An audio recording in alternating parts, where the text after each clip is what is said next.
Joining me now is the former Israeli ambassador to the United States, Michael Oren. Ambassador, thanks very much for being with us. Israel's defense minister said that Iran's supreme leader, quote, can no longer continue to exist. Given that, can you define an Israeli victory here as anything other than regime change? It's difficult, and it's always good to be with you, Anderson. It's very difficult because if you look at the end of the war, what's the end of war? It's not just preventing Iran from getting a nuclear weapon. It's actually changing the nature of the leadership in Iran. So it's no longer the world's largest supporter of terror. It's no longer a government that backs Hezbollah and Hamas and triggers a horrendous Middle Eastern war, or a regime that tries to assassinate American leaders. There's a long, long list of truly egregious action on the part of this government in Tehran. So truly to eliminate or neutralize the Iranian threat, you have to have a different type of leadership there. Israel's being rather opaque about it, though Prime Minister Netanyahu has several times called on the Iranian people to rise up and overthrow the Ayatollahs. And even President Trump has at time talked about a type of regime change there and unconditional surrender. So I think implicitly, not only does that remain one of the goals, it kind of is in the inescapable goal. You're a student of history, in addition to being an ambassador and many other things. What does history tell you about efforts to have regime change in this region? Obviously, Americans know well what happened in Iraq. That wasn't expected when Saddam was removed, when the Ba'ath Party was taken apart by officials. No, they did not anticipate the insurgency that then became Al-Qaeda and Islamic State. We've seen it in Libya as well. The unintended consequences of regime change. Who follows the supreme leader, and how does Israel influence who follows? Well, I don't think anybody's talking about getting involved in state making, and that's what was going on both in Libya and Iraq during the American intervention in Iraq and after the aftermath of the Arab Spring in 2011 in Libya. No one's talking about that. Right now, within Iran, there's a tremendous amount of opposition to this government. It's a hated government by a large segment of the population. There have been leaflets distributed in the last few days calling for a popular uprising. There were 5 car bombs that went off in Tehran the other day. Israel didn't do it. These are oppositional elements. So, yes, it's a bit of the roll of the dice, and you could say the devil we know is the devil we don't know, but this is pretty much a pretty horrible devil. And I think that if you were to ask the majority of Israelis, not just Israelis, I think you'd ask the majority of people in the Middle East outside of Iran, would you like to see a different leadership there, even at the danger of having a chaotic period there? I think most people would say unequivocally yes.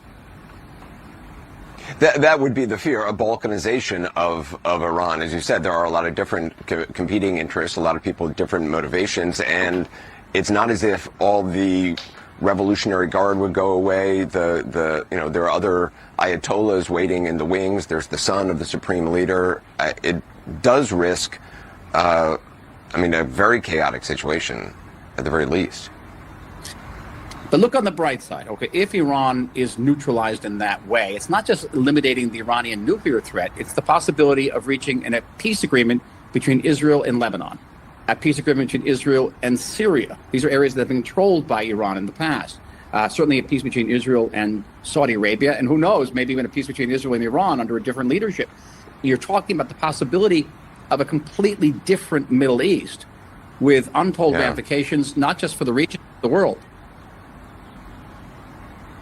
And Iran is historically weakened. And Israel has seen to that. It's been very effective, obviously, against Hezbollah. We also saw those pager attacks and the walkie-talkies. We've seen, obviously, the efforts against Hamas, the change in leadership in Syria. So this is a historically weakened Iranian regime without the access to the proxy forces, though they still obviously have some of that. I do want to ask you about the Fordo facility.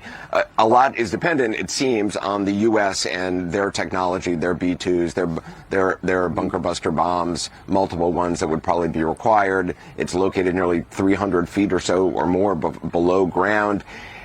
Israel if the U.S. does not contribute their weaponry for this, Israel has in the past, and I was reading about the operation against, I think it was a chemical facility in Syria that Israel used commandos against. Obviously very different. This is probably far more fortified. It's far deeper underground.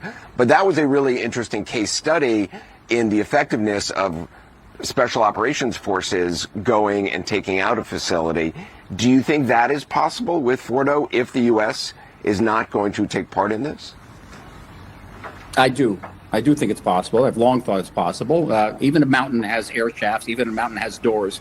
And yes, our special forces have been involved most recently in Syria in conducting similar, very successful operations. The question is time, and the question is danger. Anderson, as you know, this is a war of attrition. Israeli society is under tremendous duress, being hit by missiles every day. I've got 6 grandkids in bomb shelters every morning, and the building shakes, literally. So it's taking a huge cut. There's no school. There's almost nobody going to work. And so it's really a war of attrition to see, sort of which side is going to cry uncle first. And the Iranians are trying to wear us down every day. And they don't need 200 missiles a day to do it. They only need 15, as they've done in the last few days. So it's a matter of time. So the United States, with its bunker buster bombs, 30,000 pounds, that can only be carried by a B-1, B-2, or B-52, not by our F-16s, and our F-16s and F-35s are too small, it would be a much quicker, cleaner operation. But I want to caution you that at the end of the day, Fordo is an enrichment facility, and it really isn't. It would be in charge of enriching further uranium in the future by the Iranians, whereas we know there are 408 kilograms, about 1,000 pounds, of highly enriched uranium, which the Iranians have hidden. And as long as no one's taking care of that, and I don't think you can bomb that, Anderson. I think you have to take that out through an agreement at the end of this war. Then Iran's going to remain a threshold state. It's going to remain an ability to put together a nuclear weapon, put that enriched uranium in a warhead, put the warhead on the ballistic missiles as they still have, and Iran's going to have a nuclear weapon. So again, the end game here is at the end of the war of attrition, someone's going to sit around the table and say, Iran, you can't have the same leadership, at least not with that same support of terror, and you cannot have any enriched uranium in your territory. Ambassador Michael Oren, I really appreciate your time. Thank you very much. Mano, let's go back to Thank you, Johnson. Bye-bye. Thank